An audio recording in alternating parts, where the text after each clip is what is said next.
So I wanted to share an experience I had that was heart-opening and mind-blowing that can reinforce more about what this path of spirituality can allow us to experience. I had been going to Los Angeles for one of my best friends. Marilyn was getting married in Los Angeles on Valentine's Day, and I was leaving out of Baltimore, where my niece and nephew, my sister and brother-in-law live, and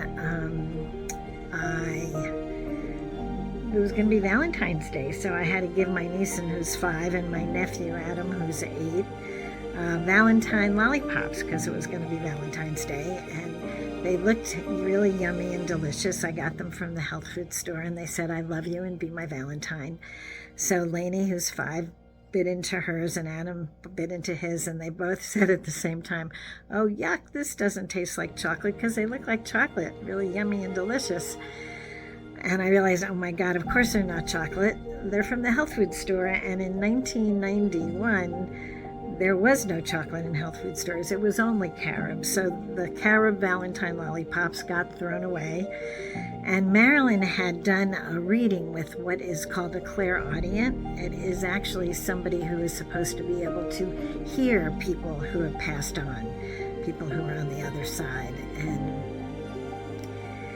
I listened to the tape of Brian, who was a clairaudient, doing the reading with Marilyn, and even though the voice was Brian's, the words that were coming out of his mouth were clearly her mother's words. So I thought, well, since I'm going to be in LA, I could do a reading with Brian, who's the clairaudient, about my mom's passing. And so I was really skeptical, though, so I didn't call him until the night I was about to fly out to LA for Marilyn's wedding. And he just happened to have a cancellation for the one day I would have been able to make the appointment.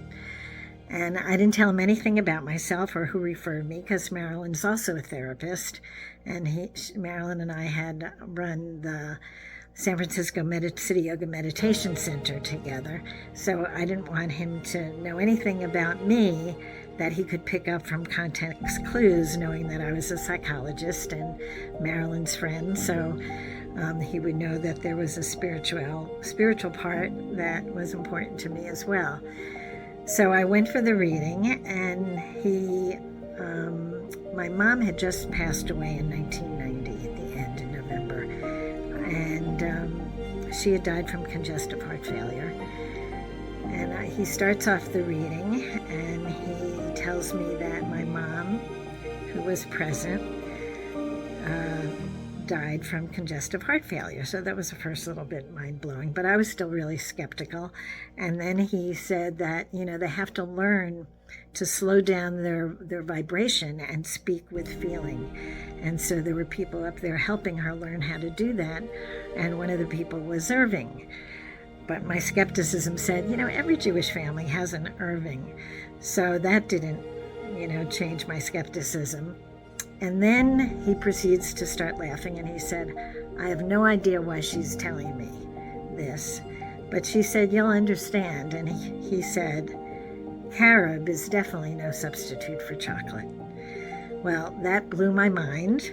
How could he have known that? You can't make that one up from context clues. So I took a while for me to regain my sense of composure, and then he went on to tell me that they saw, and my mom was telling him that she saw the book that I was supposed to be writing. She saw my name on the cover of a book, and she kind of laid out chapter by chapter what the book was going to be about, and it was on communication and relationships and learning our life lessons and developing spiritual practices to ground us and to open our hearts and be able to receive guidance from the divine. So when I went to listen to the cassette, it was cassette tapes at that time, everything was on the first side, and then I flipped it over where she started telling me about the book. And it was interesting because in the middle of the second side, it was blank. And it was as if they had given me the TLS, Tender Loving Shove, to write the book, and now it was up to me to make it my own.